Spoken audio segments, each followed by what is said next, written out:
Not every eval run needs an instant response. We'll use the OpenAI Batch API in Python to run offline tests cheaper and collect the results cleanly. This is the workflow you'll know how to run when we're done, which queues offline eval cases and collects the batched outputs. I'm Professor Pi, teaching AI engineering and LLM systems with simple Python. Lots of teams run hundreds or thousands of prompts to validate model changes. Hitting an online completion endpoint one by one is slow and costly. The Batch API fixes that. Queue many requests, run them on a discounted offline path, and grab a single file of results. That usually gets you a lower cost per prompt, stable IDs you can trace back to each case, and one neat results file to score. It sits between quick experiments and a full production scoring pipeline. The basic flow is straightforward. Pack lots of small requests, upload them as one file, tell the service to run the job, then pull and download the output file. You trade latency for throughput. Results come back slower, but you save money and get a bulk, reproducible output. For offline evaluation, that trade-off is often worth it. We'll put together a tiny pipeline. Label prompts, upload them for batching, start a batch job, watch progress, and compare outputs to labels. That mapping is what lets you measure accuracy without paying interactive pricing.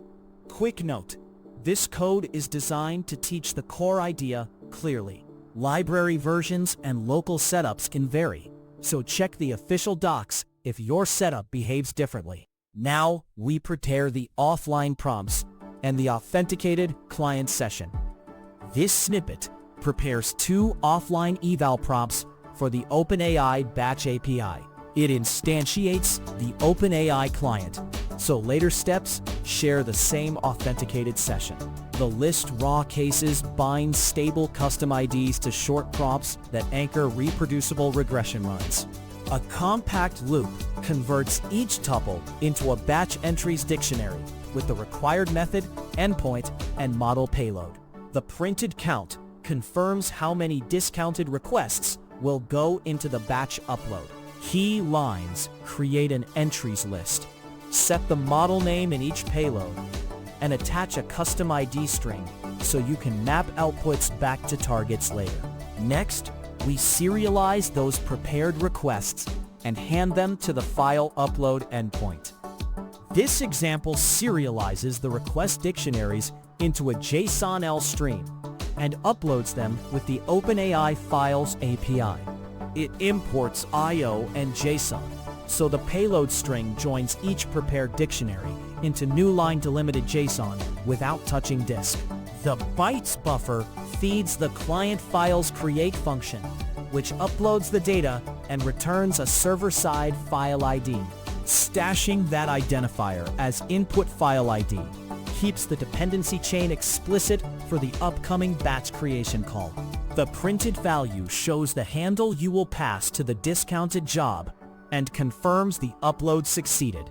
Now we create the batch job that consumes the uploaded file ID. This code kicks off an asynchronous batch run against the responses endpoint. The call to the client batches create function wires in the uploaded file ID, sets completion window to the required 24-hour window, and fixes the shared endpoint path so every entry reaches the same model call. Adding metadata with a run group makes it easy to trace this job later when comparing experiment cohorts.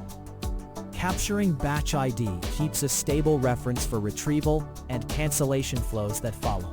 The printed status tells you whether validation has started, so you can move on to monitoring without guessing. Next, we will pull the batch to watch progress and estimate completion rate. This snippet monitors the batch to estimate how quickly the queued evals are finishing. The terminal state set defines when to stop polling, so the for range loop avoids waiting longer than needed in a demo. Each iteration retrieves the batch object, unpacks request counts, and sleeps 2 seconds to balance API load with timely feedback.